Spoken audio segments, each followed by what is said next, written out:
Well, howdy, y'all. Hey, back out at the Prairie Dog Village again.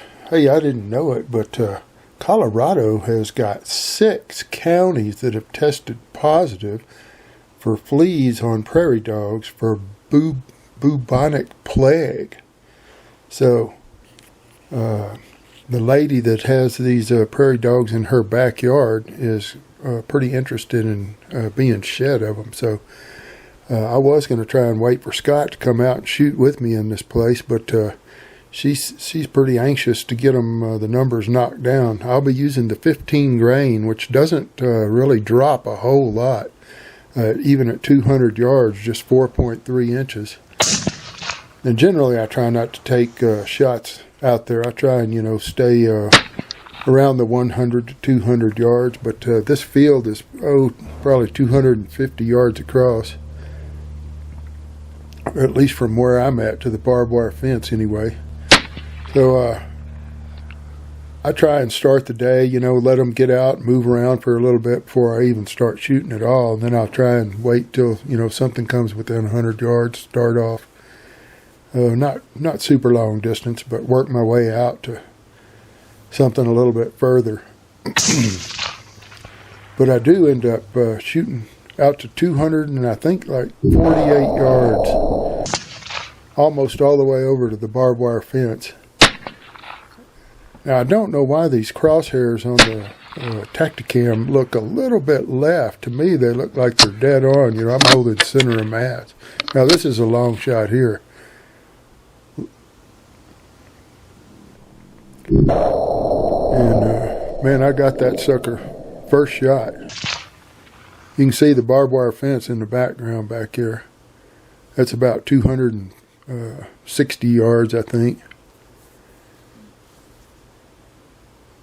And that bush there, I think that's about 202 yards.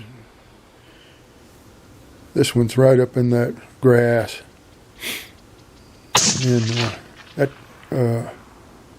Nikon P900 you can see pretty good, but with scope cam it's kind of grayed out. I'm not sure why it doesn't show color better, but he's up in the grass, and that Tacticam scope cam you can't really see very good, but that Nikon picks it up pretty good.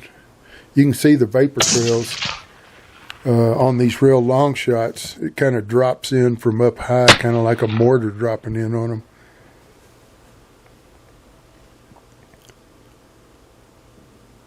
This will probably be about my longest shot right here.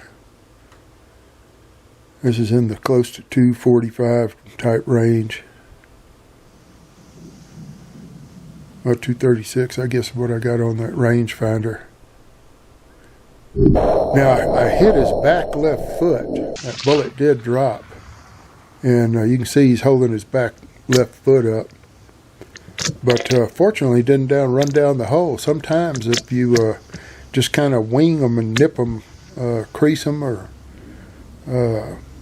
something, they'll kind of stop and just kind of lick their wounds and give you a second shot. So I was able to drop another one in. Fortunately, that one hit him pretty solid, knocked him down. That was the first shot. There's that second shot that got him. You can see that Nikon.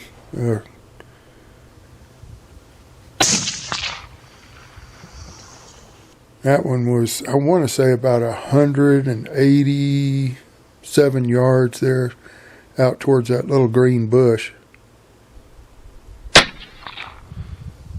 Not sure about the distance on that one. I think it's pretty far, though, because I can see the barbed wire fence in the background there.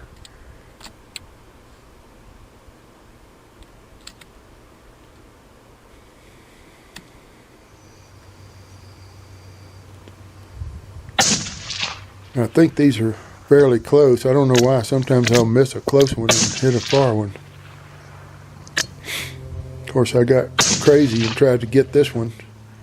The wind, I think, is slowly starting to pick up in the heat. You can kind of start seeing the mirages. So I'm wondering if that's kind of affecting what I'm seeing in my crosshairs. Just not sure. But this is in the backyard, kind of a big backyard of the landowner. And I hadn't hunted it really since last year, so these prairie dogs weren't too spooky. Like I said, I like to let them get out and moving about quite a bit before I even start shooting.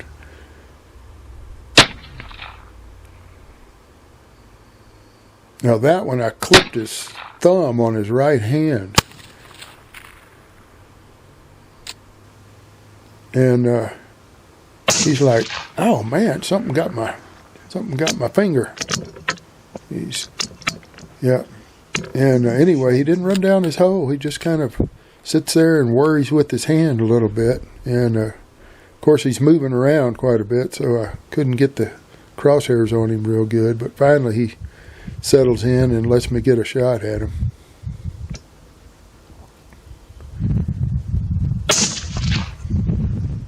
You can see how that Tacticam's kind of like charcoal gray or cement gray. It doesn't seem to pick up color. Of course, there's not a whole lot of color out here.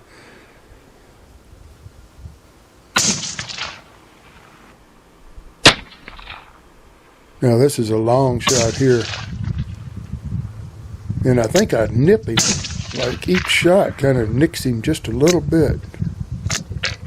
Finally, I think I hit him and he jumps down his hole. Not sure if it killed him or not, but I think I nicked him about 3 different times. One of those things where, you know, it's death by 1,000 paper cuts.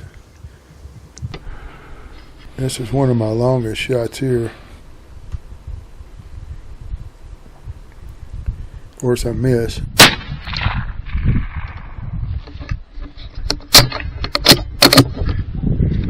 Well, I hate to leave it on a miss, but I'm out of ammo.